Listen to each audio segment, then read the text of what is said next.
तमिलनाडु के नौ मुंतखब वजीर आला साबिक सुपरस्टार तमिल सिनेमा के थालापति विजय, ये क्यों एकदम इतने बड़े स्टार बन? 95% जो पॉपुलेशन है ना तमिलनाडु की, वो दिल्ली को पसंद ही नहीं करते। वो हिंदी जुबान से नफरत करते हैं तमिलनाडु के लोग।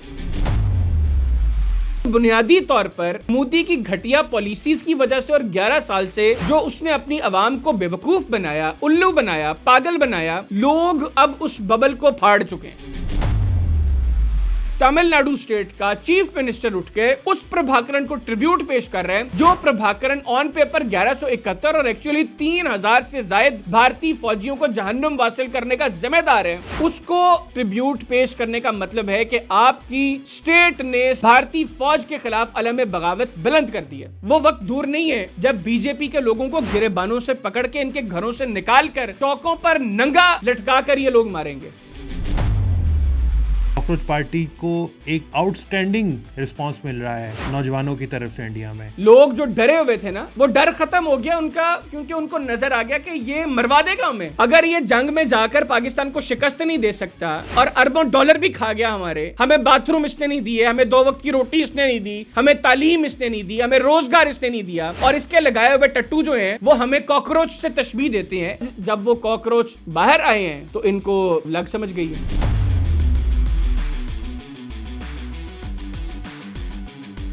अस्सलाम वालेकुम नाज़रीन, पब्लिक पॉडकास्ट के साथ मैं हूं नवीद नसीम और एक बार फिर मेरे साथ मौजूद हैं Haider Hayat Khan Sahab. Thank you so much once again. आज हम बात करेंगे कोयटा में ट्रेन पर होने वाले खुदकुश धमाके की, जिसकी जिम्मेदारी BLA ने कबूल कर ली है। इसके अलावा अमरीकी वज़ीर ख़ारजा मार्को रूबियो ने हाल ही में इंडिया का दौरा किया है। इसके अलावा भारतीय रियासत तमिलनाडु के वज़ीर आला थालापति विजय के बारे में, और आखिर में बात करेंगे कॉकरोच जनता पार्टी के बारे में। तो thank you so much sir, thank you, आपने ज्वाइन किया। सर, ये कोयटा में जो धमाका हुआ है, इंडिया फिर ऐसी घटिया हरकतों पे आ गया है। 1 साल पहले जो हमने उसको मुंह तोड़ शिकस्त दी, अब उसके नतीजे में वो ऐसी घटिया हरकतें करेगा कि फिर उसने ट्रेन पर एक खुदकुश हमला कर दिया।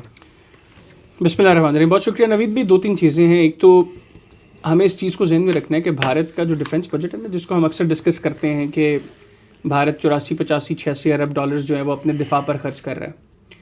भारत ने उसके अलावा 15-20 अरब डॉलर का एक बजट रखा हुआ है, जो बुनियादी तौर पर प्रॉक्सीज़ के लिए, वो प्रॉक्सीज़ जो पाकिस्तान के ख़िलाफ़ काम करें उनको फ़ंड करता है। हम सब जानते हैं BLA को कौन फ़ंड कर रहा है, हम सब जानते हैं TTP को कौन फ़ंड कर रहा है। इवन अब तो अफ़गान हुकूमत भारतीय प्रॉक्सी के तौर पर काम कर रही है, उनको वो फ़ंड कर रहे हैं। और मुझे याद है कि जिस वक्त पाकिस्तान और अफ़गानिस्तान के दरमियान मुज़ाकरात जारी थे और तुर्की में एक दौर हुआ, उसमें पाकिस्तान ने एविडेंसेस दिए थे अफ़गानिस्तान के हवाले से मीडिएटर्स को, और अफ़गान तालिबान उसको डिनाई नहीं कर सके थे कि बैग्स भर भर के पैसों के अफ़गान हुकूमत के हवाले किए गए भारत की तरफ से।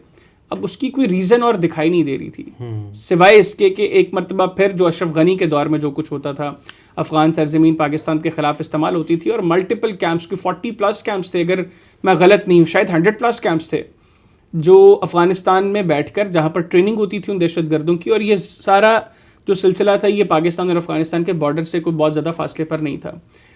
अफ़गान तालिबान के आने के बाद हम लोगों की अप्रोच ये थी कि शायद अब ये चीज़ें ख़त्म हो जाएंगी, क्योंकि अफ़गान तालिबान एक तो भारत बड़ा नेगेटिव था उनको लेकर, और उनके और भारत के ताल्लुकात अच्छे नहीं थे। भारत उनको दहशतगर्द कहता था। मैं उन लोगों में शामिल हूँ जो अफ़गान तालिबान को डिफेंड करने के लिए भारतीय मीडिया पर बैठकर इनके हक़ में बात करता था और भारतीयों के साथ लड़ाई करता था इस बात पर जी। तो लेकिन वो वक्त ने साबित किया कि मैं गलत था, और जो अप्रोच उस वक्त भारत की थी समहाउ वो अप्रोच ठीक थी, और अफ़गान तालिबान के साथ बहरहाल आज उनका जो गठजोड़ है वो किसी से ढका छुपा नहीं है। जो मैंने 15-20 अरब डॉलर की बात की ना, जो भारत ने प्रॉक्सीज़ को फ़ंड करने के लिए अलग से रखा हुआ है, वो चंक जो है वो भारत पाकिस्तान के ख़िलाफ़ इस्तेमाल करता है। हमने रिसेंटली देखा कि भारत में चंद आवाज़ें, बड़ी प्रोमिनेंट आवाज़ें थीं जो पाकिस्तान के साथ अच्छे ताल्लुकात के हवाले से जहाँ पर गुफ्तगू हुई। उनके फॉर्मर रॉ चीफ एस दौलत ने बात की, उनके farmer army chief general Manoj Naravane ने बात की, फिर BJP के RSS के जनरल सेक्रेटरी ने बात की, और उसके बाद हमने एक पॉडकास्ट में इसको डिस्कस भी किया, और मैंने उसके हवाले से तब भी आपको कहा कि बुनियादी तौर पर इन स्टेटमेंट्स के साथ मैं एस दौलत को शायद उससे रिलेट नहीं करता, या आप चले समहाउ नरवाने की स्टेटमेंट को भी आप साइड पे कर लें, लेकिन आरएसएस का जनरल सेक्रेटरी जो स्टेटमेंट दे रहा है, इसकी वजह यह है कि ये दुनिया को दिखा सकें कि ये जो नेगेटिव चेहरा आरएसएस का दुनिया के सामने है ना, कि ये इंसानी हुकूक की खिलाफ वर्जी करते हैं, ये मुसलमानों के ख़िलाफ़ हैं, ये क्रिश्चियंस के ख़िलाफ़ हैं, इनका एक्सपेंशनिस्ट अप्रोच जो है इनकी, तो वो सारे इनको पॉजिटिव अप्रोच से कोई नहीं देखता सिवाय वो चंद घटिया लोग जो भारत में हैं, इंक्लूडिंग बीजेपी का जो इस वक्त वज़ीर आज़म है, बीजेपी की तरफ से भारतीय वज़ीर आज़म नरेंद्र मोदी, इन घटिया लोगों के अलावा कोई भी आरएसएस की पॉलिसीज़ को अच्छा नहीं समझता। तो जब वो स्टेटमेंट आई तो मैंने तब भी आपसे कहा कि ये सिर्फ दुनिया के सामने एक अच्छा चेहरा दिखाने की कोशिश है, ताकि कल को अगर कुछ ये करें तो कह सकें कि यार देखिए हमारा तो मेन लीडरशिप में से हम इस अप्रोच को ओपनली डिस्कस कर चुके हैं, और वो भी उस वक्त जब पब्लिकली इस तरह की चीज़ों के ऊपर बैकलैश का सामना करना पड़ता है, क्योंकि अपने 11-12 साल से भारत में जो कल्ट पैदा किया अपने गोदी मीडिया को इस्तेमाल करते हुए, वो तो सपोर्ट नहीं करता ना इस नैरेटिव को कि पाकिस्तान के साथ बात हो। गो के बहुत बड़ा चंक है भारत के अंदर पॉपुलेशन का जो सेन लोग हैं, जो समझते हैं कि चीज़ें अच्छे तरीके से आगे तभी बढ़ेंगी अगर दोनों ममालिक एक दूसरे को मौका देंगे, और एक बहुत बड़ी तादाद वो भी है जो पब्लिक टू पब्लिक कांटेक्ट की भी हामी है। बिल्कुल ऐसी है। तो वो जो आरएसएस के जनरल सेक्रेटरी बात कर रहे हैं और उसके बाद ये सब कुछ हो रहा है, ये वही बात है जो हमने की थी कि दुनिया के सामने दिखाने को बात, और असल में अपना वही मकरूह धंधा जो है उसको जारी रखना है। इन्होंने फिर टाइमिंग देखें आप इसकी, आपको याद है चंद रोज कबल बन्नू में भी एक किसी तरह का हमला हुआ जिसमें रिपोर्टेडली को 10 से 15 के करीब शहादतें हुई। अब वो हमला किस वक्त होता है?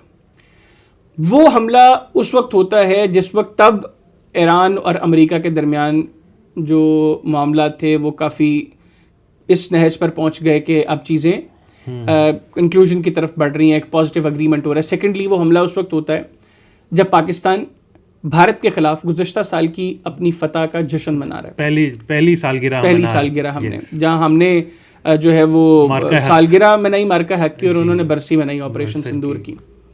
अब फिर ग्लोबली पाकिस्तान का पॉजिटिव चेहरा सामने आता है, और फील्ड मार्शल आसिम मुनीर साहब का दौरा ईरान के बाद दुनिया ये डिस्कस कर रही है।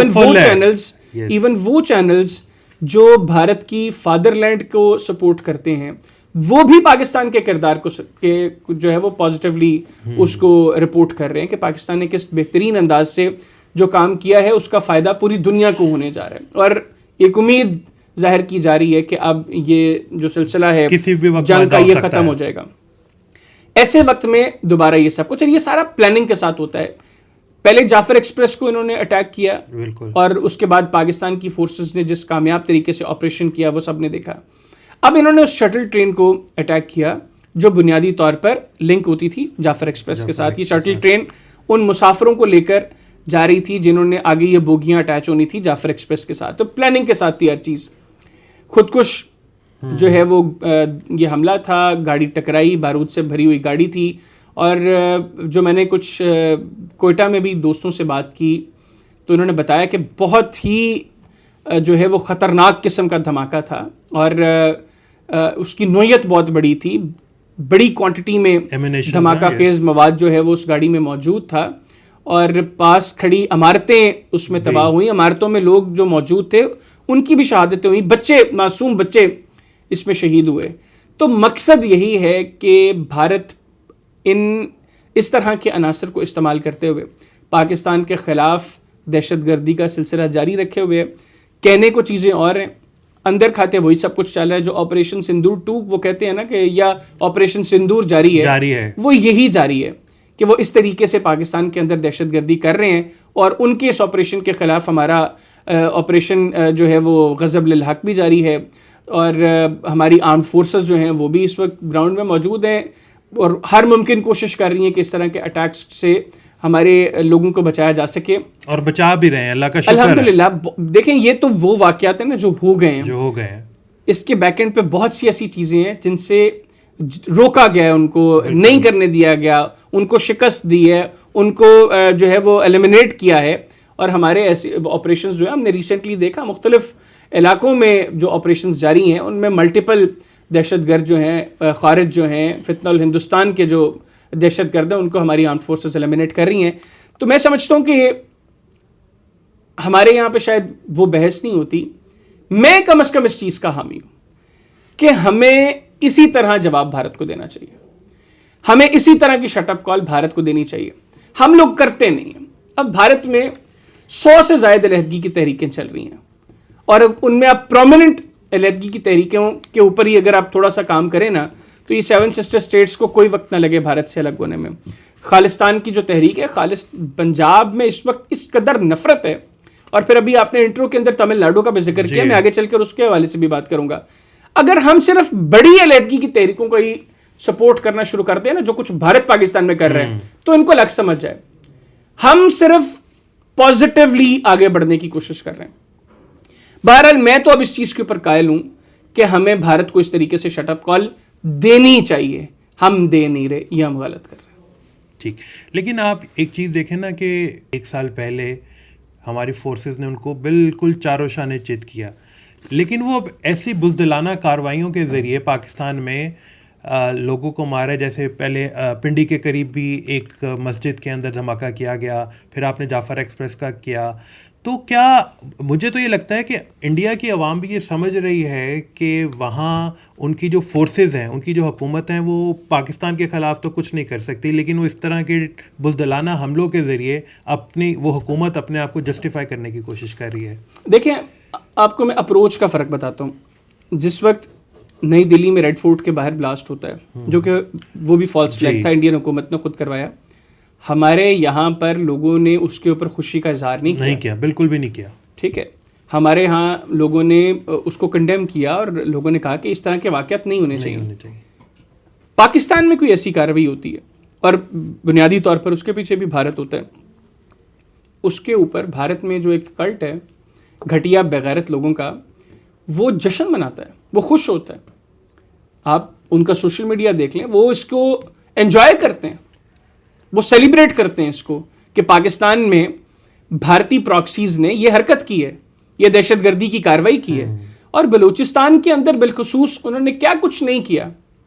वो मेजर गौरव आर्या तो कहता था ना कि हम जो है वो हर भारतीय इसके अंदर हिस्सा डाले, तो वो हिस्सा डला है। ये 15-16 अरब डॉलर जो गरीब भारतीयों का ये प्रॉक्सीज के साथ इस्तेमाल कर रहे हैं, ये बुनियादी तौर पर इसीलिए कर रहे हैं, एक तो इनको अंदाजा है कि ये इनकी फोर्सेस डायरेक्ट कॉन्फ्लिक्ट में पाकिस्तान का मुकाबला नहीं कर सकती। अगर कोई गलत फहमी थी वो गुज़िश्ता साल दूर हो गई। तो अब ये एग्रेसिवली यहां पर काम कर रहे हैं कि टीटीपी को फंड करो, उनके जो इमोशंस हैं उनको एक्सप्लॉइट करो। फिर इन्होंने, मुझे याद है 2019-20 में एक पूरा नेटवर्क गिलगित बल्तिस्तान में पकड़ा गया था। मुझे, मैं शख्स का नाम भूल रहा हूं। उस वक्त मुझे याद है कि उन्होंने स्टूडेंट्स को फंड करने के लिए कोई 1 अरब रुपया उसको 1 साल के अंदर दिया था और उन स्टूडेंट्स को फिर ब्रेन वॉश किया जाता था पाकिस्तान के खिलाफ। तो ये भारत घनौना खेल रहा है गुज़िश्ता कई साल से। और अब इसके अंदर तेजी इस वजह से है कि उस जो शिकस्त के जख्म भी हैं और वो ताज़ा के ताज़ा ही हैं, उनको चाटते फिरते हैं। और फिर जब ये देखते हैं, रोज उठते हैं, सोचते हैं कि पाकिस्तान की फौज के साथ ये करें, पाकिस्तान की आर्मी के साथ हम ऐसे मुकाबला करेंगे, हम ये वाला जहाज लेंगे, ये वाली विक्रांत को इस्तेमाल करेंगे, यहां से विक्रांत आ जाएगा, यहां से रफाल आ जाएगा, इधर से हमारे फौजी चले जाएंगे, तो हम ये सब कुछ जो है वो कर लेंगे। तो फिर वो जब आंख खुलती है ना, तो उनको अंदाजा होता है कि भाई रफाल को भी चपेट पड़ेगी, INS विक्रांत भी तबाह हो जाएगा, फौजियों को भी सफेद झंडे लहराकर आलमी सतह पर मजीद जो है वो शर्मिंदगी का सामना करना पड़ेगा। S-400 भी कुछ नहीं कर सका था, अब भी कुछ नहीं कर सकेगा। तो फिर वो दोबारा इस तरह की बुज़दिलों वाली कार्रवाई करते हैं। अब ये लोग कौन थे? ये वो मासूम लोग थे जो ईद की खुशियां अपने घर वालों के साथ मनाने जा रहे थे। और ऐसे में मैं उन लोगों को भी जिक्र करूंगा, डॉक्टर महरंग बलूच जैसी अनासर जो हैं, आज क्यों नहीं वो बोल रही? क्या उनको इस चीज पर तकलीफ नहीं है? ये जो इस ट्रेन के धमाके के अंदर मारे गए हैं, उनकी शहादत के ऊपर कोई अफसोस नहीं है महरंग बलूच को? या महरंग बलूच जैसे दीगर जो कुछ अनासर हैं जो बलूचिस्तान के हुकूक की आवाज बुलंद करने के हवाले से बड़े एक्टिविस्ट्स बनते हैं, ये एक्सपोज करता है उनको।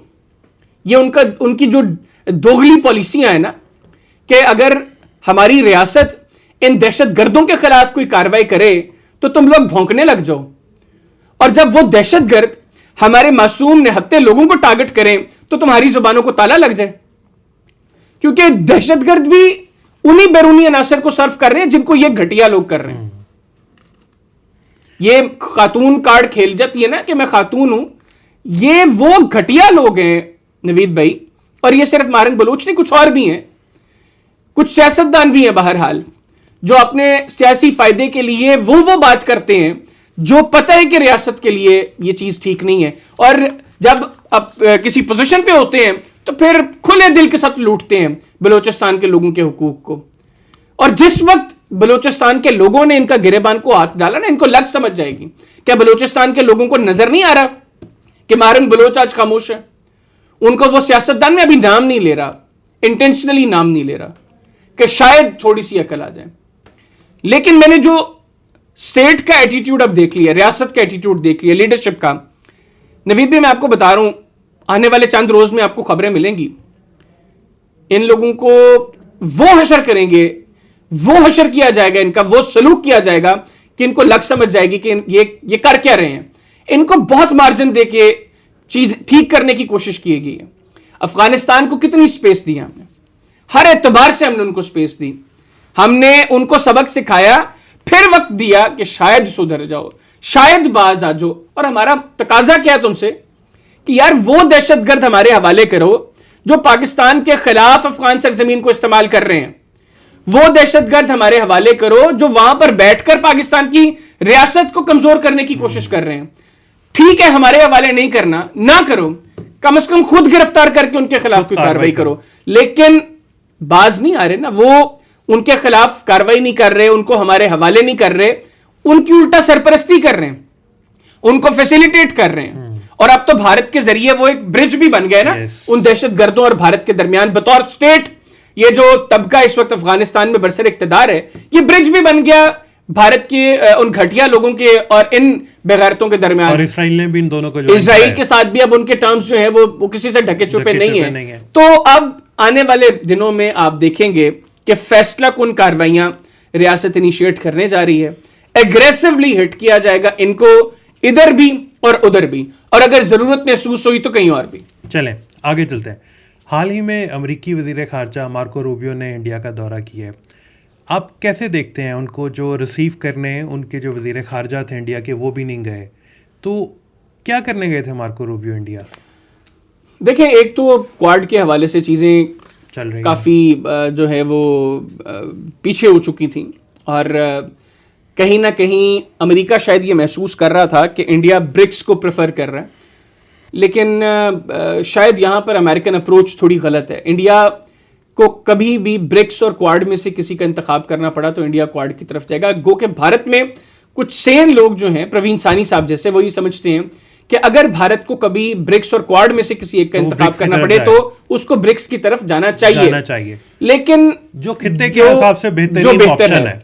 लेकिन भारत में जो तबका बरसर इक़्तिदार है वो इस कदर इन्फ्लुएंस में है अमेरिकन कि वो कभी भी, फिर मैंने आपको पिछले पॉडकास्ट के अंदर कई दफ़ा बताया, ये अडानी और अंबानी जो है ना, ये बड़ा मैटर करते हैं भारत में फैसले क्या करने हैं। उनके बड़े इंटरेस्ट इस वक्त जुड़े हुए हैं मगरब के साथ, अमेरिका के साथ। तो वो कभी भी भारत को उस तरफ नहीं जाने देंगे जहां पे भारत का फायदा हो। वो मोदी से वो फैसला करवाएंगे जिसका फायदा अडानी को, जिसका फायदा अंबानी को। जहां तक बात है जयशंकर खुद रिसीव करने नहीं गए, मेरे लिए खुद ये बड़ी चीज़ है। लेकिन भारत ने शायद अपनी डोमेस्टिक कंजम्पशन के लिए ये पोस्चरिंग की है कि जी देखें, अगर हमें स्टब किया था अमेरिका ने तो हम भी उनको रिसीव करने नहीं गए। आपको याद है ना, हेल होल कहा था, और इससे मुतालिक तो सवाल भी हुआ मार्को रूबियो से, तो उसने कहा कि पता नहीं कोई पागल आदमी होगा जिसने ये बात की, क्योंकि शायद मार्को रूबियो को याद ही नहीं था कि ये हेल होल, क्योंकि उसने गालिबन सुशांत था उनका जर्नलिस्ट जिसने ये सवाल किया, और उसने सवाल के अंदर जब कहा कि इंडिया से मुताल्लिक और इंडियंस जो अमेरिका में मौजूद हैं, इंडियन अमेरिकन जो हैं, उनसे मुताल्लिक जो कुछ रिमार्क्स जो हैं, डेरोगेटरी रिमार्क्स जो हैं वो दिए गए अमेरिका में, तो मार्को रूबियो शायद उसके जहन में डोनाल्ड ट्रंप की स्टेटमेंट नहीं थी, तो उसको लगा कि शायद किसी इंडिविजुअल ने किसी प्लेटफॉर्म के ऊपर जो है वो इंडियंस को हिट किया है, तो उसके ऊपर ये सवाल हो रहा है। तो उसने कहा कोई पागल होगा जिसने ये बात की है। तो मैं समझता हूँ कि वो गुस्सा जो पब्लिक में है, हुकूमत तो उनकी बहरहाल सरेंडर कर चुकी है ना, ये उसको सरेंडर मोदी भी कहते हैं इंडिया में। उसने एक मरतबा भी डोनाल्ड ट्रंप को ये नहीं कहा कि भाई तुमने सीज फायर नहीं करवाया था या हमारी रिक्वेस्ट पे ये सब कुछ नहीं हुआ था। उसने एक मरतबा भी किसी प्लेटफॉर्म पे ये जवाब नहीं दिया। तो ये भी पोस्चरिंग थी और उसके ऊपर गोदी मीडिया खेल रहा है ना कि देखें जी भारत ने जो है वो स्नब किया है, हमारा जो फॉरेन मिनिस्टर है वो मार्को रूबियो को लेने नहीं गया, लेकिन उसके बाद आपने जो कुछ किया रिसीव तो करने नहीं गए, लेकिन बाद में तो आप लेटे रहे मुसलसल उसके आगे।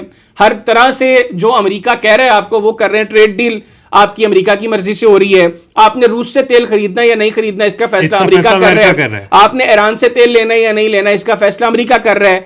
तो फिर बावजूद इसके कि अमेरिका और इसराइल की जो ईरान के खिलाफ जंग थी उसमें भारत जो है वो मुसलसल अमेरिका और इसराइल के साथ खड़ा रहा, फिर भी शटअप कॉल हमेशा आपको डोनाल्ड ट्रंप की तरफ से देगी। एक सर्जियो गोर जो अमेरिकन डिप्लोमेट इस वक्त इंडिया में मौजूद हैं, मैं समझता हूं उसका भी बड़ा रोल है। वो इंडिया में बैठकर अमेरिका के लिए कम काम कर रहा है। मेरे नजदीक वो इंडिया में बैठ के इंडिया के लिए अमेरिका में ज्यादा काम कर रहा है। रिसेंटली ये इंडियन फॉरेन सेक्रेटरी को लेकर अमेरिका गया, जिस वक्त जेडी वेंस पाकिस्तान के दौरे पर मौजूद थे। उस वक्त वो विक्रम मिस्री को लेकर पहुंचता है अमेरिका और वहां पर उसकी मुलाकात करवाता है मार्को रूबियो से, और उसमें वो कमिटमेंट लेता है कि आप अगले महीने भारत का दौरा करेंगे। एक तो इनवाइट किया खुद, और ऐसे घटिया लोग हैं कि फिर रिसीव करने नहीं गए, सिर्फ डोमेस्टिक कंजम्पशन के लिए सारी चीजें कि जी गोदी मीडिया बताए कि देखें जी हम अमेरिकन इन्फ्लुएंस में नहीं आए, क्योंकि लोग जानते हैं, भारतीय जानते हैं कि कितना अमेरिकन इन्फ्लुएंस है, और मोदी के फैसलों के अंदर जो है वो अमेरिका की रजामंदी शामिल ना हो तो वो फैसला नहीं हो सकता।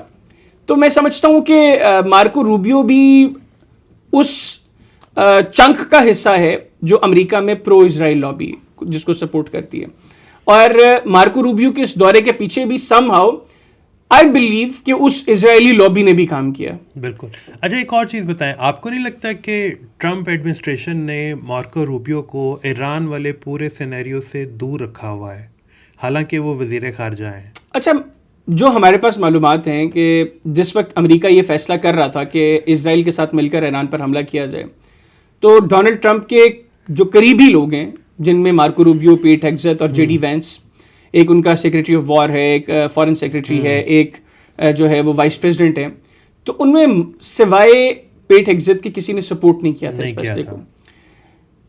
मार्को रूबियो का ये कहना था कि हेग्सेथ को कहा भी था कि तुम्हारे कहने पे मैंने ये सब कुछ किया था, और उसमें उसने कुशनर का भी समूह एक मतलब नाम लिया था, जो उसका दामाद है, घर दामाद है। मार्को रूबियो उन लोगों में था जिसने इस फैसले को सपोर्ट नहीं किया था, लेकिन उसने कहा था कि सोच लें आप, एक मर्तबा हमला करने से पहले सोच लें कि इसकी कॉन्सिक्वेंसेस क्या हो सकते हैं। जबकि जेडी वेंस वो शख्स था जिसने कहा था कि नहीं, ना करें। अब आपने कहा कि ट्रंप ने इसको दूर रखा। बुनियादी तौर पर जो मेरे पास इत्तलात हैं, एक तो ट्रंप कभी नहीं चाहता था कि जेडी वेंस भी सारे प्रोसेस का डायरेक्टली हिस्सा बने। उसकी कोशिश यही थी कि जेरेड कुशनर और स्टीव विटकॉफ सिर्फ यही ईरान के साथ मुज़ाकरात के अंदर शामिल हों, और उनको चूंकि कोई बेसिक नॉलेज नहीं थी, जो मुज़ाकरात के अदवार उनके साथ हुए उनमें अब्बास अरागची को उनको बताना पड़ा कि तुम्हारा बुनियादी मुद्दा ईरान का न्यूक्लियर प्रोग्राम है, और तुम्हें न्यूक्लियर प्रोग्राम में सिवाय स्पेलिंग्स के कुछ नहीं आता, तुम्हें पता ही नहीं है कि न्यूक्लियर प्रोग्राम है क्या।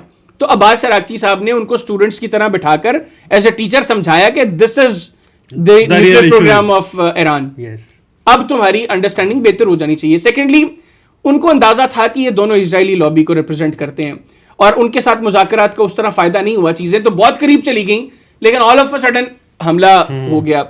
तो ईरान का यह कहना था कि अब अगर मुज़ाकरात करने हैं तो JD Vance should lead the American delegation, और अमेरिका को फिर चूंकि सीरियसनेस दिखानी थी, ऐसे में अगर वो मार्को रूबियो को भेजते तो शायद चीजें इस हद तक पॉजिटिवली आगे ना बढ़ती। This might be one of the reasons कि डोनाल्ड ट्रंप ने मार्को रूबियो को इससे दूर रखा। ठीक, अभी इंडिया के दौरे के दौरान मार्को रूबियो से भारतीय मीडिया ने काफ़ी प्रोवोकेटिव क्वेश्चंस भी किए पाकिस्तान से रिलेटेड, कि वो पाकिस्तान के खिलाफ कुछ बोलें।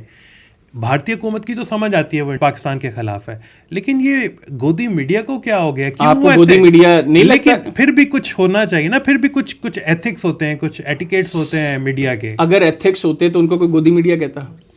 ठीक है, अगर एथिक्स होते तो उनको गोदी मीडिया कहते हैं। देखिए, भारतीयों का भी ये मसला है कि वो रात को सोते हैं ये सोच कर के पाकिस्तान को शिकस्त कैसे देनी है, पाकिस्तान को स्नब कैसे करना है, रोज रात को वो ये सोच के सोते हैं, और रोज सुबह जब वो उठते हैं तो उनको ये हकीकत नजर आती है कि पाकिस्तान यहां पर भी आगे जा रहा है, पाकिस्तान यहां पर भी, ये भी पाकिस्तान की तारीफ कर रहा है, फिर वो कमज़ोर भी हो गए इस सोच सोच के कि हमें तो पाकिस्तान इधर भी फेंटी लगाई, हमें पाकिस्तान इधर भी फेंटी लगाई, हमारे जहाज़ भी गिरा दिए, हमारे फौजी भी मार दिए, फिर नक्शा भी थोड़ा सा पाकिस्तान ने तब्दील कर दिया। तो वो पाकिस्तान के बगैर उनकी फिल्में नहीं चलती, पाकिस्तान के बगैर उनकी किसी स्टेट में इलेक्शंस नहीं होते, पाकिस्तान से जो है वो उनको इस कदर है, उनका टीवी, वो पाकिस्तान के बगैर उनका मीडिया नहीं चलता, वो इंडियन इश्यूज़ को कम और पाकिस्तान के इश्यूज़ को ज़्यादा डिस्कस करते हैं। तो वहाँ पर कुछ ऐसे आदित्य राज कौल जैसे बंदे हैं वहाँ पर उनके मीडिया में, ये बाकी जो जीडी बख्शी है या अर्नब गोस्वामी है, ये तो अलग है ना, ये जो रिपोर्टर्स की बात करूँ जो ग्राउंड पे फील्ड पे जाके काम करते हैं।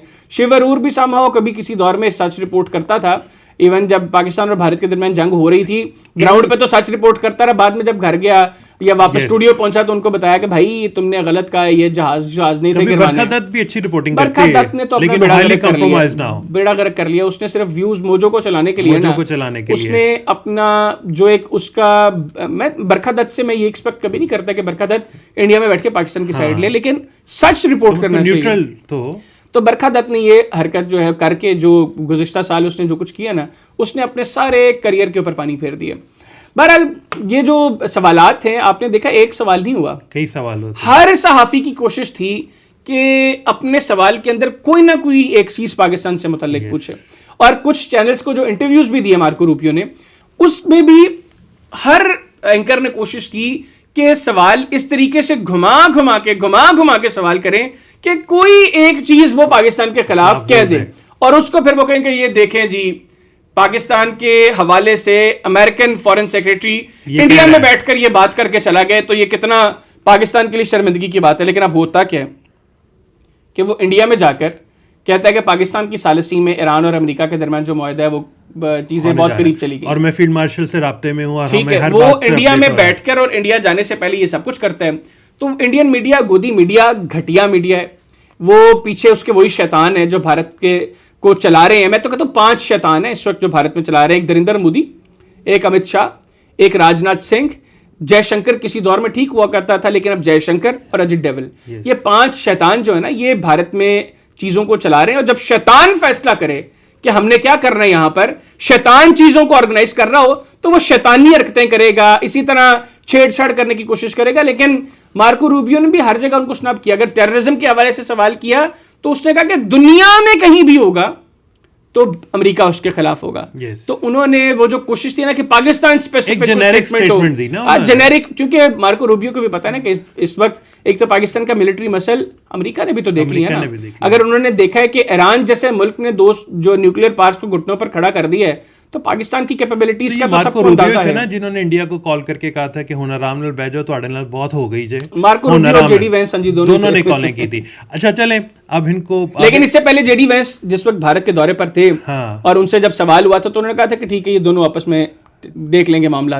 लेकिन फिर चूंकि उनको भी उम्मीद यही थी कि जंग होगी तो पाकिस्तान को ये लोग स्नब करेंगे, अंदाजा तो था ही नहीं ना कि पाकिस्तान 4 घंटों में उनको इतना ठोकेगा कि वो लोग जो है वो हाथ जोड़कर अमेरिका के पास भी जाएंगे कि भाई ताड़ी मेहरबानी उन साड़ी को 16 करा दो इन्होंने। अच्छा चलें आगे चलते हैं। भारतीय रियासत तमिलनाडु के 9 मुंतखब वज़ीर आला और साबिक सुपरस्टार तमिल सिनेमा के थालापति विजय, ये क्यों एकदम इतने बड़े स्टार बन गए? और अभी 1 साल पहले या 2 साल पहले इन्होंने पार्टी बनाई थी और अब वज़ीर आला भी मुंतखब हो गए। इन्होंने 2024 के आगाज में अपनी जमात बनाई और डे 1 से ही वॉज वेरी क्लियर कि वो बीजेपी के साथ काम नहीं करेंगे। अच्छा, डे 1 से विजय थालापति ने हर जगह यह बात की कि अगर कभी उनको इक्तदार में आने का मौका मिला और उसके लिए उनको बीजेपी के साथ, मोदी के साथ अलायंस करना पड़ा, तो वो ये हरकत नहीं करेंगे। ये डे 1 से उनकी अप्रोच क्लियर थी। सेकेंडली, उनको अंदाजा था कि तमिलनाडु के लोग बुनियादी तौर पर भारत के सेंटर के साथ यानी दिल्ली के साथ वो अलाइन होना ही नहीं चाहते। ठीक है, ये अप्रोच सिर्फ विजय थालापति की नहीं, मतलब आप समझें कि 90-95% जो पॉपुलेशन है ना तमिलनाडु की, वो दिल्ली को पसंद ही नहीं करते। ठीक है, इनका एक बड़ा मसला जबान का भी है, वो हिंदी जुबान से नफरत करते हैं तमिलनाडु के लोग। और भारत ने, उनकी सेंट्रल गवर्नमेंट ने एक नेशनल एजुकेशन पॉलिसी दी थी गालिबन 2020 में या 21 में। तमिलनाडु की गवर्नमेंट उस वक्त स्टालिन की गवर्नमेंट थी, उसने कहा कि हम नहीं चलना चाहते तुम्हारे साथ, हमें नहीं चाहिए तुम्हारी एजुकेशन पॉलिसी। और भारत की हुकूमत ने, सेंट्रल गवर्नमेंट ने कई मरतबा तमिलनाडु की गवर्नमेंट को स्नब करने के लिए, प्रेशराइज करने के लिए उनके फंड्स भी रोके। उन्होंने कहा हम ये बर्दाश्त कर लेंगे, तुम्हारे साथ नहीं चलना हमने। वो सेंटर को पसंद ही नहीं करते। जहां तक बात विजय की है, देखिए विजय का एक अपना ऑरा भी था, तमिल इंडस्ट्री का एक बड़ा सुपरस्टार था, बैक टू बैक हिट्स दी उसने, तमिलनाडु के लोग उसको पसंद करते थे। इसके फादर भी एक कामयाब तरीन डायरेक्टर थे तो तमिल फिल्मों वो सारे जो मामला थे, फिर अब देखिए वहां पे भारत के अंदर इस वक्त जो अप्रोच ओवरऑल है ना, सिर्फ तमिलनाडु की बात नहीं, अदरवाइज भी वो अब ये एक्सपेक्ट करें कि इस तरह का कोई हीरो आए, जिस तरह वो फिल्मों में चीजों को ठीक करता है ना, वैसे ही भारत के मामलात को ठीक करे। ये सिर्फ तमिलनाडु की बात नहीं है। अगर आप फ्री एंड फेयर इलेक्शंस करवा लेंगे ना दिल्ली में, तो यहाँ पे भी आपको ऐसे रिजल्ट्स मिलेंगे। अब तो कॉकरोच जनता पार्टी भी आ गई, उसके ऊपर भी हम आगे चलकर जिक्र करते हैं। तो उसका यहां पर लिंक स्टैब्लिश होता है कि बुनियादी तौर पर मोदी की घटिया पॉलिसीज की वजह से और 11 साल से जो उसने अपनी आवाम को बेवकूफ बनाया, उल्लू बनाया, पागल बनाया, लोग अब उस बबल को फाड़ चुके हैं। लोगों के सामने मोदी एक्सपोज हो चुका है। लोगों को पता चल गया कि ये घटिया जाहिल आदमी ये इस काबिल नहीं है कि ये 1.5 अरब भारतीयों के फैसले करे। ये इसको इतना अकल इसके पास नहीं है कि ये भारत की फॉरेन पॉलिसी को के ऊपर बात करे। ये वो खी जाहिलों वाली अंग्रेजी जबरदस्ती की जपियां या वो मेलेडी चॉकलेट जो है वो मेलोनी को दे सकता है। इसके अलावा ये कोई स्वाद का काम नहीं, अच्छा काम कोई नहीं करेगा।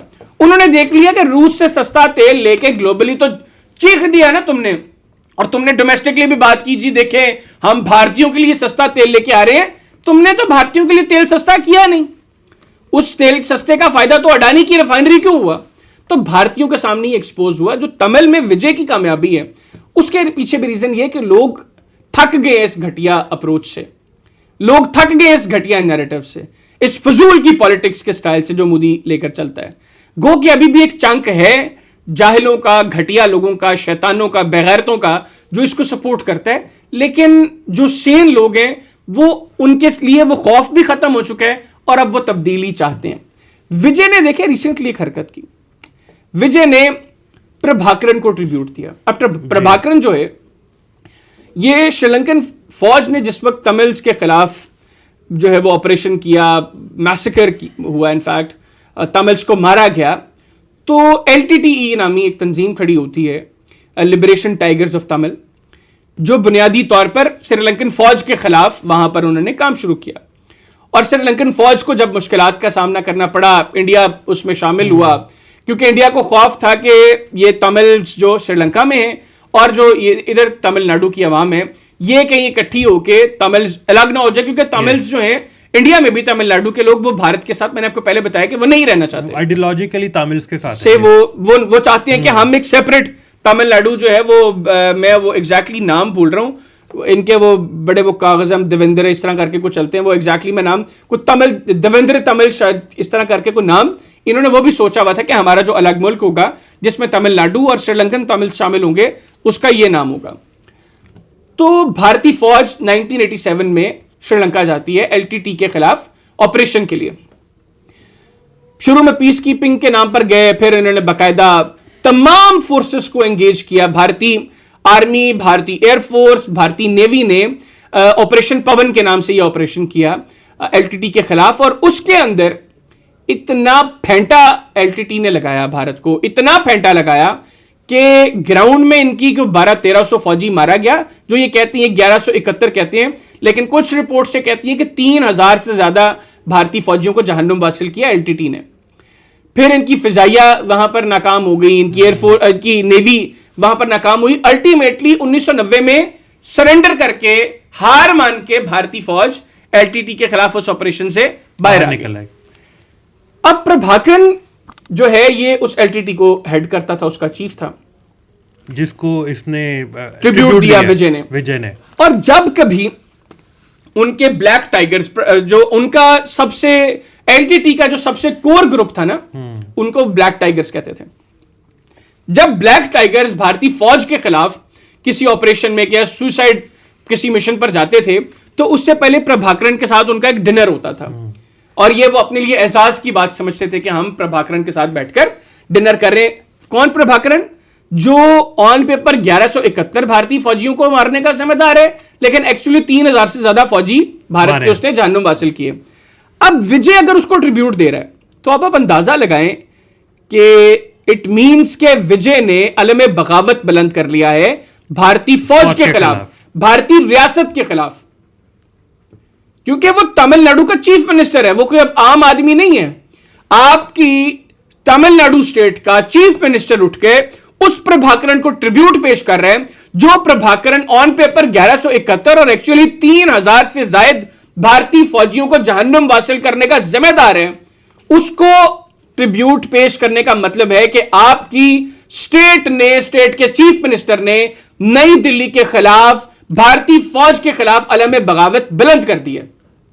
और अगर अब आप इसको लिंक करें कॉकरोच जनता पार्टी के साथ तो आपको अंदाजा होगा कि किस कदर नफरत इस वक्त भारत में हर इदारे के खिलाफ लोगों को हो चुकी है। भारतीय हुकूमत से लोग जान छुड़वाना चाहते हैं। मैं अक्सर पॉडकास्ट्स में यह बार बार बात कर रहा हूं नवीद भाई, वो वक्त दूर नहीं है जब बीजेपी के लोगों को गिरेबानों से पकड़ के इनके घरों से निकालकर चौकों पर नंगा लटका कर ये लोग मारेंगे। वही सलूक करेंगे जो मॉब लिंचिंग मुसलमानों के साथ इनकी सरपरस्ती में, इनकी सुपरविजन में होती रही भारत में। जो बीजेपी जिन लोगों को प्रोटेक्ट करती रही, जिनके सर पर मोदी का हाथ था, ये प्रज्ञा सिंह ठाकुर जैसी घटिया लोग जिनको मुसलमानों की डायरेक्टली इसने बॉम्ब ब्लास्ट करवाया मालेगांव में और बीजेपी ने टिकट देकर इसको लोकसभा का मेंबर बनाया। और 70% बीजेपी के जो पार्लियामेंटेरियन जिस वक्त मुख्तलिफ असेंबलीज में है उनके ऊपर क्रिमिनल चार्जेस हैं। ये घटिया शैतानी अप्रोच जो सेंटर में है ये उसी को नीचे लेकर आते हैं। तो अब लोग तंग आ चुके हैं इनसे, लोगों ने इनके मजालिम बर्दाश्त कर लिए, लोगों ने देख लिया कि पब्लिक में डोमेस्टिक कंजम्पशन के लिए बातें और हैं, औकात कोई नहीं है, करतूत कोई पल्ले नहीं है। गोदी मीडिया का इस्तेमाल करके जो बबल्स बनाए इकोनॉमी को लेकर, डिफेंस को लेकर, फॉरेन पॉलिसी को लेकर, सारे बबल एक के बाद एक फट गए मोदी के। और अब अनकरीब ये दिल्ली में लाल किले के ऊपर जहां पे खालिस्तान वालों ने झंडा लहराया था ना, उसी चौक में मोदी को लटका कर इसको नंगा करके मारेंगे भारतीय। ठीक, चलिए अब अभी आपने कॉकरोच पार्टी का भी जिक्र किया। कॉकरोच पार्टी की जो मकबूलियत है वो आए रोज इंडिया में बढ़ती जा रही है। क्या आपको क्या लग रहा है कि क्या एक तरफ आपने देखा ये विजय की पार्टी भी ऊपर एंटी मोदी, एंटी बीजेपी आ रही है, कॉकरोच पार्टी को एक आउटस्टैंडिंग रिस्पांस मिल रहा है नौजवानों की तरफ से इंडिया में। क्या लग रहा है आपको कि कुछ मोदी का खिलाफ कुछ अलम बगावत मजीद दिल्ली में भी सामने आने वाला? आपको पता है कि उन्होंने कॉकरोच जनता पार्टी को भी आईएसआई का जो है वो कह दिया। उन्होंने कह दिया कि इनके जो फॉलोअर्स हैं ना वो तो 70-80% जो है वो पाकिस्तानी है। तो और ये आईएसआई ऑपरेट कर रही है। चलिए एक्नॉलेज कर रहे हैं आईएसआई की सर्विसेज को इन अ वे। अच्छा देखें नवीद भी, मैंने जिस तरह पहले बताया ना कि भारत में लोग अब तंग आ चुके हैं। हाँ। लोगों को स्पेस चाहिए थी और ये बहुत पहले हो सकता था ये सब कुछ। इसमें भी आपने और मैंने बड़ा काम किया है। पिछले साल जब हमने भारत को शिकस्त दी उसके बाद वहां पर भी ये जो गुलामी के और खामोशी के बुत थे ना वो टूटे हैं। लोग जो डरे हुए थे ना वो डर खत्म हो गया उनका, क्योंकि उनको नजर आ गया कि ये मरवा देगा हमें।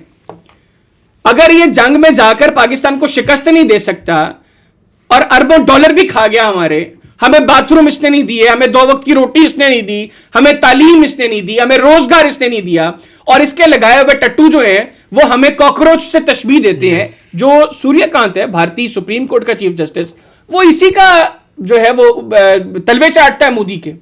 और क्या लालच दी जाती है कि अभी ये सब कुछ करें, उसके फाइनेंशियल बेनिफिट्स। सेकेंडली एक तो वो उसी अप्रोच के लोगों को आगे लेकर आते हैं ना जो इनकी अप्रोच के साथ लाइक माइंडेड होते हैं। सेकेंडली फिर आफ्टर रिटायरमेंट उनको इस तरह का के राज्यसभा में ले आएंगे, किसी इदारे के अंदर जो है वो सर्व करवा देंगे, बना देंगे। तो ये सिलसिला हमने लास्ट पॉडकास्ट में थोड़ा सा डिस्कस किया। मैं थोड़ा सा उसका बैकग्राउंड दे देता हूं ताकि फिर आगे केस बनाने में थोड़ी सी आसानी होगी। बुनियादी तौर पर सूर्यकांत रिमार्क्स पास करता है जो भारतीय सुप्रीम कोर्ट का चीफ जस्टिस है उन नौजवानों के हवाले से जो बेरोजगार हैं, जिनको रोजगार मुहैया करना रियासत की जिम्मेदारी है, उनके लिए रोजगार के मौके पैदा करना रियासत की जिम्मेदारी है, मोदी की जिम्मेदारी है। लेकिन चूंकि सूर्यकांत मोदी का कुत्ता है तो वो कुत्ता अपने मालिक के लिए भौंकता है और कहता है कि ये जो करोड़ों अरबों लोग जो हैं जिनको रोजगार देना मोदी की जिम्मेदारी थी, क्यों ये मोदी के खिलाफ बात कर रहे हैं?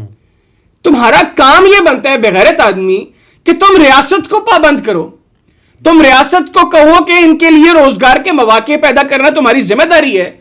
आओ बताओ तुमने क्या किया है। तुम कहते हो कि ये निकलते हैं, ये रियासत के मामला को क्रिटिसाइज करते हैं, ये कॉकरोचेस हैं। और उसका क्या रिस्पॉन्स आता है कि आज जब वो कॉकरोच बाहर आए हैं तो इनको जो है वो लग समझ गई है। वो समटाइम्स होता है ना, शाह से ज्यादा शाह का वफादार जो है वो शाह को मरवाता है।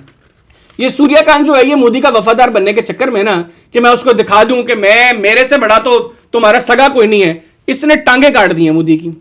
अब अभिजीत दीप के जो स्टूडेंट, इंडियन स्टूडेंट बोस्टन में अमेरिका में, वो सोशल मीडिया पर ये कैंपेन शुरू करता है। अब आप अंदाजा लगाएं कि बीजेपी की एक हिस्ट्री है, 11 साल से भारत ने अपने हर तरह के रिसोर्सेस को यूटिलाइज किया बीजेपी की प्रोजेक्शन के लिए और मोदी की प्रोजेक्शन के लिए। इवन मैं, अभी तो 12 साल है ना, 2007-8 में जिस वक्त मोदी गुजरात का चीफ मिनिस्टर था और इसके ऊपर ये काला जो तौक है, ये जो काला टिका है, ये लग चुका था कि ये घटिया बेगैरत है, गुजरात में सिकर का रिस्पॉन्सिबल है, बुचर ऑफ गुजरात ये बन चुका था, कई ममालिक में इसके दाखिले पर पाबंदी लग चुकी थी। उस वक्त एक फर्म को हायर किया गया जिसका मकसद था कि मोदी के हवाले से पॉजिटिवली चीजों को लेकर चलना है। फिर अल्टीमेटली उस फर्म ने जो कुछ किया वो सबके सामने है।